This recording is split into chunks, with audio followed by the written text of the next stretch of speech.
Yes, sir. We are headed to get this car washed finally yesterday. Honestly didn't feel like doing it.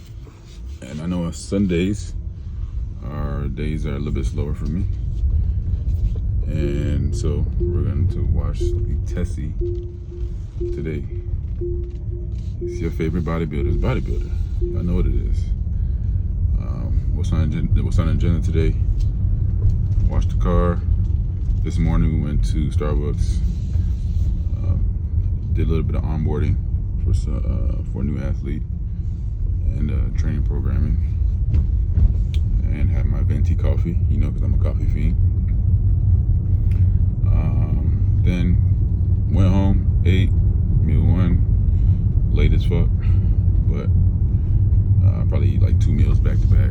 My meals aren't that large anyway, so it won't be too stressful on my gut. So that way I'm up to speed on today's schedule with meals, meal timing, extremely important.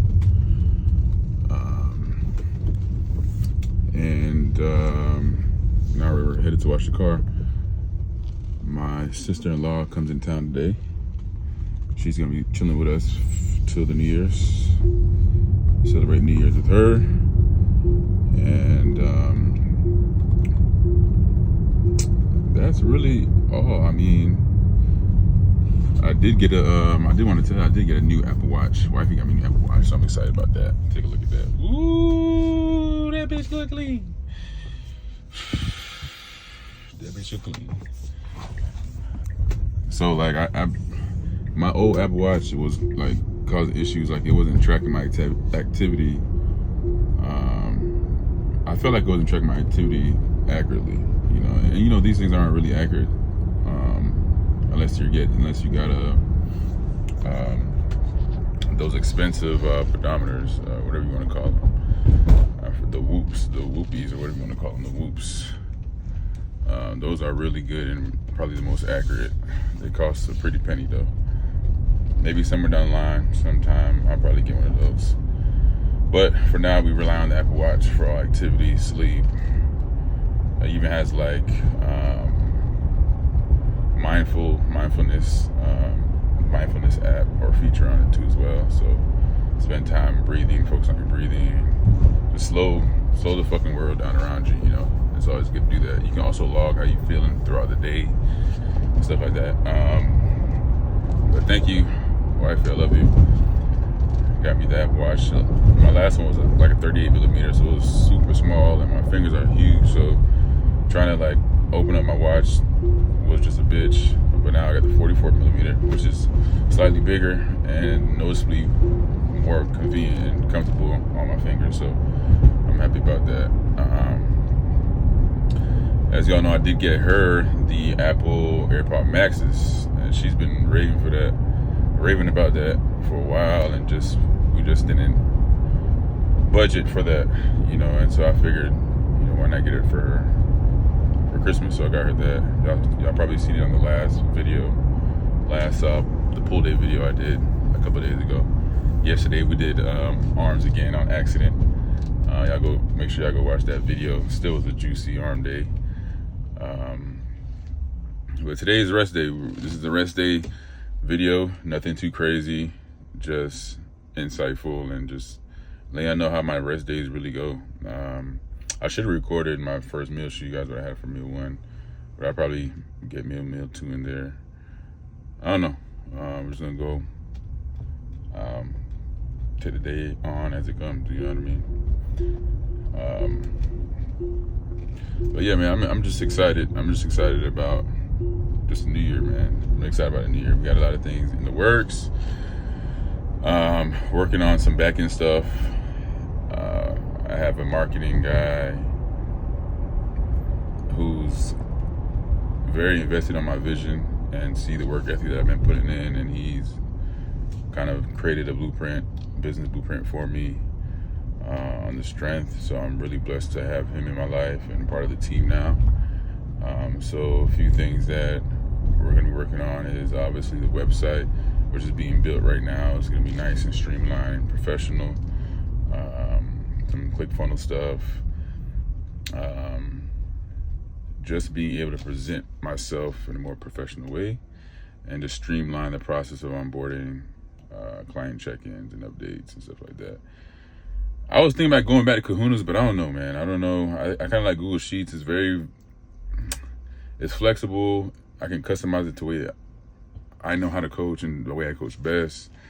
You know, I don't have to worry about updating or it crashing and relying on other companies to get things back working or fix any bugs. But also, like, all the data that I collect in my Google Sheets, I own it, you know, and it follows me everywhere, you know what I'm saying? So as long as I have that Google Gmail, I'm able to pull that stuff up. And my fear of going to like a training app like Kahunas or similar is the fact that once you leave, they don't give you your shit. Like, they keep all your data, they keep all your photos of your athletes, everything that you've compiled over the years, they keep it, and you don't own it. So I don't see myself going back to any other training app. If anything, I'll continue to kind of work on branding my Google Sheets a bit better and streamlining it a little bit better for not only the athletes, but for myself as a coach, and see about maybe later down the line, try to get some coding done and automations done within the sheets, which is going to cost some money. I know that, but I think it's better than just giving my intellectual property over to another company and basically a way of them entrapping you to stay within the app. I don't like it at all. If you were able to just like take all the data with you, if you decided to leave or decided to go to another app or decided to just not use apps and use Google Sheets, then I would definitely consider it. But you can't. They keep everything, and for what reason, I don't know. It's like I said, the only reason I can think of is them basically having an incentive to keep you on board paying monthly. You know what I mean? So that's kind of where my head is at. Y'all comment below if y'all think I should use another training app. Comment below if you have any coaches out there or any athletes out there who've been with any other coaches and find that there's an app that works really well with you. Let me know. I may consider it, but like I said, just because of those few things I mentioned earlier, I just don't see myself transitioning again. And I made like 3 transitions this year, man. It's a bitch. Getting all my athletes over and all their training over and all their nutrition over and all their plans and drug protocols and stuff like that. It takes time, and I just want to start this new year off smooth, with as less stress as possible, and being able to focus on just pushing the content, pushing my athletes, and winning shows. You know, that's the name of the game. And you know, it's hard for me to juggle those things alone and trying to push my athletes beyond their limits, mentally, physically, you know what I'm saying, and spiritually. Like, just having anything else on my plate is just gonna make it 10 times harder. So the name of the game this year, man, is efficiency. So that's what we're trying to do, keeping stress as low as possible. Me being an athlete myself, you got to keep that in mind as well. So I want to make sure that my environment is conducive to the progress I'm trying to make as a pro athlete in the classic division. So everything revolves around bodybuilding, and I want you guys to understand this. Like, understand this: if you're looking to get into the sport and you're serious about the sport and you're trying to make it in this sport, whether it be to Olympia, whether to make a business out of it, or just to improve yourself, it's either you all in or not. You know, unless you're a lifestyle athlete. By the way, I'm taking on lifestyle athletes here soon, beginning of January. We have some cool stuff for you guys. But like, if you're an athlete, competitive athlete, you have to have your life revolve around bodybuilding. It's selfish. It is selfish in that aspect, but it's also a team sport, because now that requires you to be open and communicate to your support team on the necessary steps that it's going to take, the amount of time it's going to require from you, and potentially a window of time that you are committed to this goal. I think it's important that you communicate that to your support team, or else that's where the issues happen, you know. And a lot of, like I said before in my last video, expectations lead to problems. So if they're expecting something from you, right, if you haven't communicated that to your support team, your significant other, whatever the case may be, daughter, son, grandma, whatever, if you haven't communicated to them directly on the necessary steps it's going to take, the expectations, right, then they're going to assume or expect something different that may not be what is conducive or what is logical in terms of your timeline or what you do on a day-to-day basis. They're going to take a different they might take a different perspective, and that's going to lead to problems, misunderstandings, frustration, things of that nature. And I think that a lot of times issues arise with relationships, wives, husbands, you know, family, is because there's a lack of communication and there's too much expectations, false expectations at that. So, I mean, I had a conversation with a potential athlete earlier today about this topic, and he, you know, unfortunately, he's in a bad place with his wife and his daughter because of bodybuilding, and he's almost holding a resentment against bodybuilding in a way, because he had to put all that on hold. Which, if you're passionate about something and you truly believe that you can accomplish this thing or this endeavor, it should be a priority. Like, it should be. So the fact that now he has to put his priority, personal priorities, on the back end, just shows that there was just a lack of communication in the aspect and support. And hopefully he learned from this, and next time around he's able to, you know, take this opportunity to grow from it.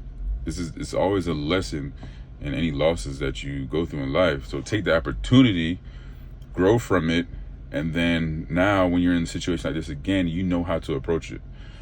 You know what I mean? So shout out to him.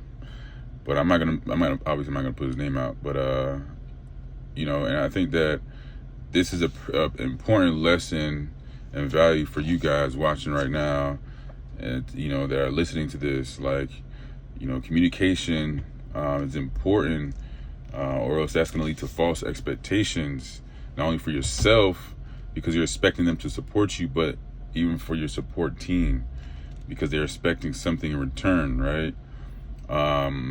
Whether it be at a certain amount of time, or whether it be on a day-to-day basis, right? Whether it be quality time, finances, just emotional support, things of that nature. Like, all that plays a role. And if there's no communication, then there's gonna be false expectations. And with the false expectations, there's shit gonna be in shambles. But let me start ranting. I'm about to run through this car wash thingy, and then get this baby all cleaned up. Yeah.